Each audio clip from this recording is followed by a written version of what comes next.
और कोरोना वबा की वजह से जम्मू कश्मीर की वादियों में खामोशी छाई है, सन्नाटा पसरा हुआ है। जम्मू कश्मीर में पिछले 24 घंटे में कोरोना वबा से 3 डॉक्टरों समेत 55 मरीजों की मौत हो गई। वहीं 4,356 नए मामलों की तस्दीक हुई है। नए मामलों में जम्मू डिवीजन से 1,771 और कश्मीर डिवीजन से 2,585 मामले सामने आए। जीएमसी जम्मू में 16 मरीजों के दम तोड़ने समेत जम्मू डिवीजन में 35 अमवात हुई हैं, जबकि कश्मीर में 20 मरीजों की जान गई है। नए मामलात के साथ यूटी में एक्टिव मरीजों की तादाद 53,000 पहुंच चुकी है।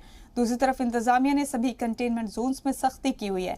श्रीनगर समेत जम्मू कश्मीर के तकरीबन सभी बड़े शहरों में लॉकडाउन तोड़ने वालों के खिलाफ सख्त कार्रवाई की जा रही है। रंगरेट से आया हूँ। बहुत जगह पे नाकाबंदी है सर, काफ़ी जगह पे छोड़ते नहीं है, काफ़ी दिक्कतें हो रही है। तो मैंने उनको बोला कि सर मैं इस तरह से एम्प्लॉय हूँ, लेकिन फिर भी उन्होंने काफ़ी कार्ड दिखाया, वो दिखाया, बोला यहाँ पे इस तरह से नहीं जाते हैं, लॉकडाउन है, तो अभी पास वास भी इशू नहीं हुआ तो आप कैसे जा रहे हैं। तो इस तरह से काफ़ी दिक्कतें हो रही है। ये मैं एम्प्लॉय हूँ, मुझसे ये हो रहा है, तो आम पब्लिक का तो बहुत ही प्रॉब्लम्स हो रही है सर। तो कितना एहतियात लोगों को बरतना चाहिए इस बीमारी के लिए? सर मास्क वास्क सब कुछ लगाना है सर, सैनिटाइज़र करना है सर, और जब भी कोई काम होगा तो उसी टाइम निकलना है, अदरवाइज बाहर निकलने की वो नहीं करना है सर। ईद पे भी पूरा लॉकडाउन है आज? पूरा सर बंद ही है सर, आज भी कहीं पे कोई एक्टिविटी नहीं है सर, हर जगह पे नाकाबंदी है सर।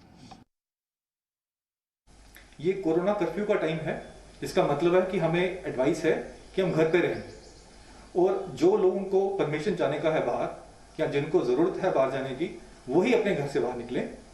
कोशिश करें कि अपने काम जो है घर में रह के करें। दूसरा तरीका हमारे पास है वैक्सीन। आज हमारे पास 2 वैक्सीन हैं, दोनों इफेक्टिव हैं, और 18 साल से ऊपर सबको ये वैक्सीन जो है लेनी चाहिए। खासकर वो बुजुर्ग और वो लोग जो कोमॉर्बिड हैं उनको जरूर।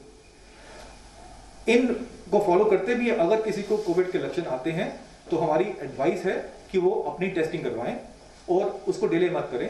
टेस्टिंग के लिए आप रैपिड टेस्ट भी करवा सकते हैं, आरटी-पीसीआर भी करवा सकते हैं। अगर आपका रैपिड टेस्ट पॉजिटिव आता है तो आप मान के चलिए कि आपको कोविड-19 है। उस केस में दोबारा से आरटी-पीसीआर कराने की जरूरत आपको नहीं है।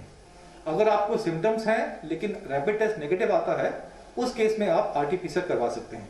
अंत में मैं यही कहना चाहूंगा, इस सेकेंड वेव से निकलने के 2 ही रास्ते हैं।